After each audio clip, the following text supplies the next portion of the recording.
Welcome to Project HeadCanon.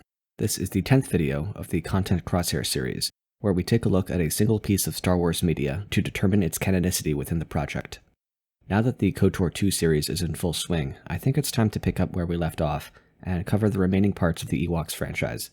In this video, we set our sights on the 1984 made-for-TV movie Caravan of Courage.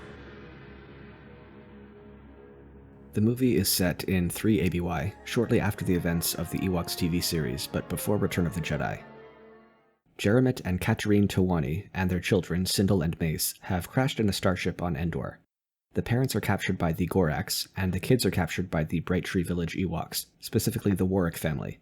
Sindel gets sick, so Mace goes to get her some additional medicine, and she eventually recovers. The kids try to strike out on their own, but they're attacked by this dog-like creature and rescued the next morning by the Ewoks. Turns out the Towani parents' life monitor is attached to the creature's collar. The kids ask the Ewoks for help finding their parents. Logray uses magic to locate them in the Goraks' lair. After a ceremony where they're each given a useful item, the Warwick family accompanies the kids on their rescue mission. Along the way, they enlist the help of Chukatrak the warrior and Kank the priestess. Mace gets magically trapped underwater, but Wicket saves him with his magic stick. Sindel's horse gets spooked and runs off with her, but Chukatrak brings them both back safely. That night, Sindel uses her candle to interact with a group of Wisties, one of which tags along with them. After crossing the desert of Salma, the caravan reaches the Goraks' fortress. Mace breaks his rock open to find an arrowhead that points out the fortress's entrance. The party traverses a giant spiderweb and fights off some giant spiders. They reach the living room of the Goraks, who is preparing to eat the Towani parents. One of the Ewoks distracts it, letting Mace rescue his parents. The Goraks returns, Chukatrak holds it off while Mace releases his pocket Wistie to distract it. Chukatrak is hit by falling rocks, gives Mace his axe, and then dies of his injuries. The Goraks corners the rest of the party, but they manage to trip it with a rope, and Katarine shoots it with Mace's blaster, knocking it into a bottomless pit. It climbs back up to threaten Sindel and Wicket, but Mace throws Chukatrak's axe at it, finishing it off for good. The Towani family being reunited, they and the Ewoks celebrate their successful rescue in the Ewoks' hut. Roll credits. So, the first thing to note is that this is a kids' movie, with all the connotations that come with that term. The plot is about as loose as you can get while still calling this one single adventure. It feels more like a series of little adventures, each a few minutes in length, with the main plot only poking through towards the end. A good chunk of runtime is just establishing shots and scenes where nothing really happens. But there are no glaring plot holes, and all the setups and payoffs make logical sense at least. The stakes are much lower than we're used to in the Star Wars universe, but honestly that's kind of refreshing. The Ewok costumes don't look quite as good as they did in Return of the Jedi, and it's kind of disconcerting that their mouths never move when they talk.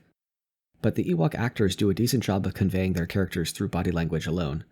The child actors, well, they're not great performances per se, but they're children playing children, and that part's believable enough. Honestly, my favorite part of this movie is the score. Peter Bernstein didn't need to go as hard as he did, but I'm glad he did. There are a few quotes of the Ewok motif from Return of the Jedi, which I liked a lot. Overall, I can definitely see this being a fun watch for a kid in the 80s. Unlike the holiday special, it's also clear that some actual effort was being put in by the cast and crew. They didn't need to make and fly a real glider for this scene, but they did anyway. Inadvertently or not, there's an undertone of charming earnestness here that feels childlike but not childish. Apart from the score, that overall tone is really what holds this movie together for me. So now the first question is, does this movie feel like Star Wars to me? And honestly, yeah. There's just something about this movie that feels, I don't know, at home with all the rest of Star Wars. I wish I could capture my feelings better in words, but that's really all I can say. It just feels right. It's not nearly as problematic from a continuity standpoint as the Ewoks TV series. But there is one pretty serious problem. According to the official Legends sources, this movie and its sequel take place after the Empire first established itself on Endor, presumably to support the construction of the second Death Star, the Empire's single largest and most secret project at the time. With that in mind, how the heck could the Towani family have randomly crashed there? There are two possible solutions. Either this movie and its sequel actually take place before the Imperial arrival, or the Empire is responsible for shooting down the Towani family's ship in the first place. While the second option seems to work really well, consider this. The Towani couple never once mentioned the Empire, and the Empire never appears to come and investigate the remains of the ship they shot down near their top-secret construction site. Moreover, option 2 requires me to do a bit of original writing, which I'm trying to avoid doing wherever possible, however tempting it may be. So instead, I'm going to declare the movie Caravan of Courage to have a canonicity value of 0.5, with the addendum that it now takes place in 1 ABY, about 2 years before it's set in the Legends timeline, giving the Empire a bit more time to set up their base on Endor. Now, there's still a lot that needs to be tidied up. First off, I deleted any overt references to magic, including Kank's hypnosis beams, the magic lake, the magic arrowhead, and Logray's crystal image spinner. As I explained in the video on the Ewoks TV series, this type of magic isn't really compatible with the Force. I also deleted all of the horses, ferrets, chickens, goats, llamas, and mice that show up all over the place, since those break diegesis a bit too much for my taste. I deleted the Desert of Salma, except for the Gorax's lair, of course, since we don't see any traces of desert in the orbital shots of Endor in Return of the Jedi. The main thrust of the plot, however, and most of those little adventures along the way, remain intact. I did add a few entries to the Loose Ends page, mostly just for my own peace of mind. There are also a tie-in book and record called the Ewok Adventure, and a book called The Ewoks and the Lost Children, which tell more or less the same story as the movie. For the sake of simplicity, I deleted the few references to them that I could find.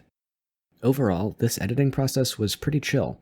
I only deleted about 30 pages total, and most of the text covering the plot of the movie wasn't very detailed, and needed just a few alterations to get rid of the magic and real animals and such. And there you have it. I hadn't seen Caravan of Courage before I started this video. Honestly, I wasn't expecting to like it nearly as much as I did, and I'm not even in its target audience anymore. I would probably have loved it even more had I seen it as a child. Next up will be this movie's immediate sequel, Ewoks: The Battle for Endor. I know it's a lot darker than this one, and it has a shape-shifting witch in it, so we'll see how that goes.